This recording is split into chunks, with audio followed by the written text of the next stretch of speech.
The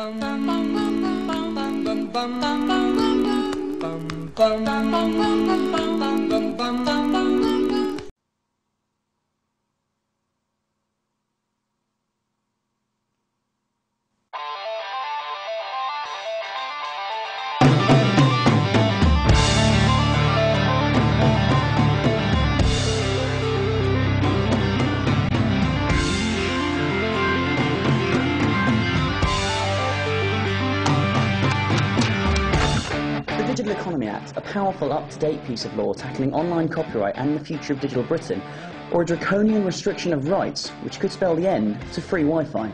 The worry is that as the government cracks down on illegal file sharing, there are those who aren't responsible that might get blamed. If you have a wireless network without a password on it, anyone can log on and use your internet through your connection. Wi-Fi cafes, hotels and even local councils provide these hotspots to allow people to get online. Now, the provider of the service is responsible for any activity on their network, and the Act explicitly states that the law applies if a subscriber to an internet access service has allowed another person to use the service, and that other person has infringed the owner's copyright by means of the service. So it seems pretty clear that businesses allowing their customers to use the internet will be in trouble if users download illegally.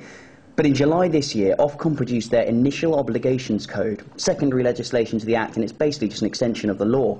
And in this code, they say a subscriber is a person who receives the service under an agreement between the person and the provider. And where a Wi-Fi network is provided in conjunction with other goods and services to a customer, such as a coffee shop or a hotel, our presumption is that the provider is within the definition of Internet Service Provider.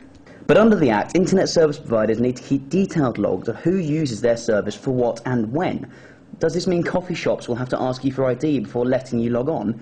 No. Ofcom's proposal would initially exclude those operators, since the number of subscribers would not meet the required threshold.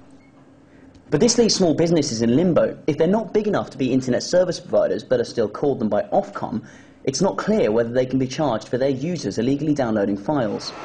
This confusion has frustrated a number of groups who oppose the Act. I'm going to London to find out more and to meet them.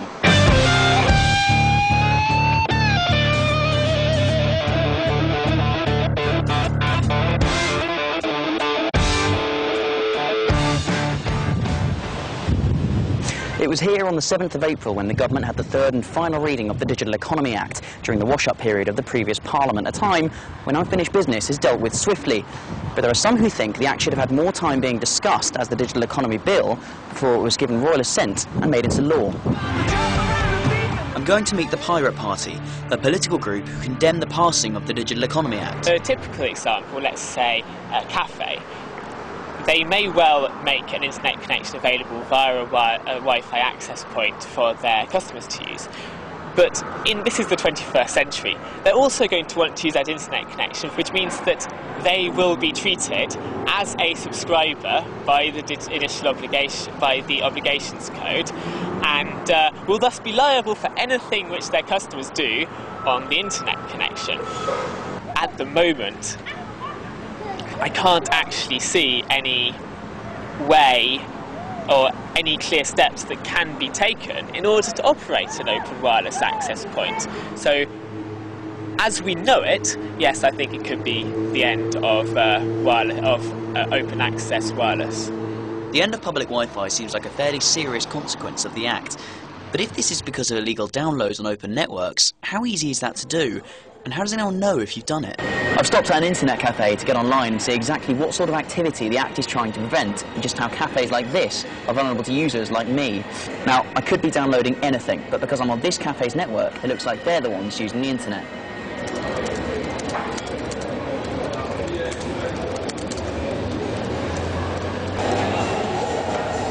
This video has been downloaded over an internet connection with an address. Now, every internet connection in the world has got an address which is theirs and theirs alone.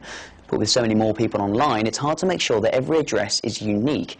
The system is sort of like a global address book, and it's called an Internet Protocol address, or IP address, and looks a little bit like this.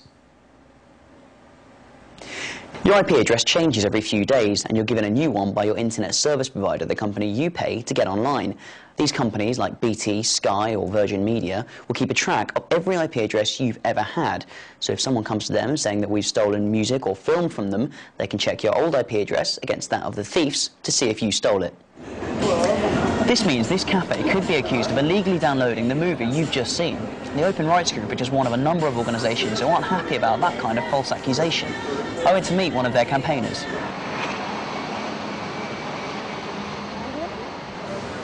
Well, people are concerned because they realise, it's not just, the evil file sharers or pirates, as some people call them, who are affected, but it's everyone.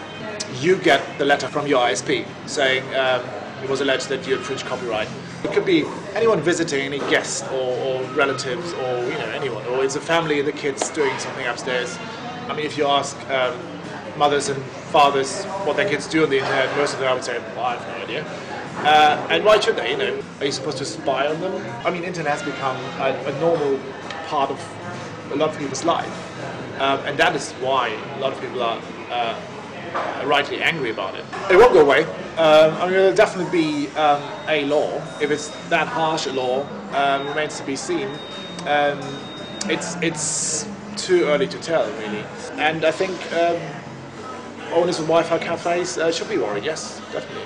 I'm off to meet Phil, an assistant manager of a Wi-Fi cafe. Basically, a coffee's worth more to them if they can also be doing work at the same time. We would be at a severe disadvantage if we didn't have internet where other businesses around us do. And obviously we can't be responsible for what people do and don't look at on the internet. I asked Phil about taking down the details of everyone who uses their network, a possible requirement if Ofcom decide that the cafe is an internet service provider. It's completely impractical. A cafe like us definitely couldn't do that. We'd have to stop providing the internet.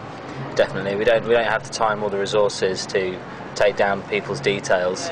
If we were to be punished financially for someone accessing an illegal site from our Wi-Fi, then we would definitely have to stop doing it because we wouldn't be able to afford to carry on. It seems that a secondary service like Wi-Fi with coffee will be lost if cafes are held responsible for their users' actions. And that seems like a shame. But what is it we're trying to protect here? I'm going to meet Liz Bales, who works for the Industry Trust, a body set up to raise copyright awareness. I think there's a perception that because something is online, it should be free. And many youngsters today, they're digitally born, they take the view that content is free, whether that's news, that's music, or that's film. But the idea that everything is available at no price is actually quite short term. Because if you apply it to, for example, film, your average film will cost £30 million. About 1 in 30 films, roughly 1 in 30, will recover their costs at the box office.